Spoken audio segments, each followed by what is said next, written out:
कोयना आणि चांदोली धरणाच्या पाणलोट क्षेत्रातील मुसळधार पावसामुळे धरणातील पाणी साठ्यात वाढ होतीये। धरणाची पाणी पातळी नियंत्रित ठेवण्यासाठी धरणाचे 6 वक्र दरवाजे 2 फुटांवरून 3 फुटांपर्यंत उघडण्यात आलेत।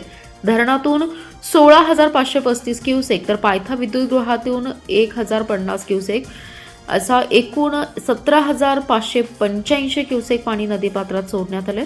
कृष्णा नदीची पाणी पातळी 20 फुटांवर जाण्याची शक्यता आहे।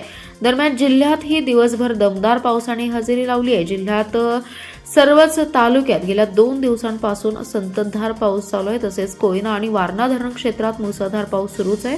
कोयना धरणामध्ये 59,194 क्युसेकने आवक होत असून धरणातील पाणी साठा झपाट्याने वाढतोय। म्हणूनच कोयना धरण व्यवस्थापनाने शुक्रवारपासून 16,535 क्युसेकने विसर्ग सुरू करण्याचा निर्णय घेतलाय। धरणातील विसर्ग वाढल्यामुळे सांगलीतील कृष्णा नदीची पाणी पातळी 16 फुटांवर पोहोचली असून शनिवारी त्यात आणखी वाढ होण्याची शक्यता पाटबंधारे विभागाने व्यक्त केली आहे। पलूस तालुक्यातील नागठाणे बंधारा हा पाण्याखाली गेल्याने तो वाहतुकीसाठी बंद केलाय। म्हणूनच जलसंपदा विभागाने नदीकाठच्या नागरिकांना सतर्कतेचा इशारा दिलाय। वारणा धरण क्षेत्रातही पावसाचा जोर कायम असून 24 तासात 68 मिलीमीटर पाऊस झालाय।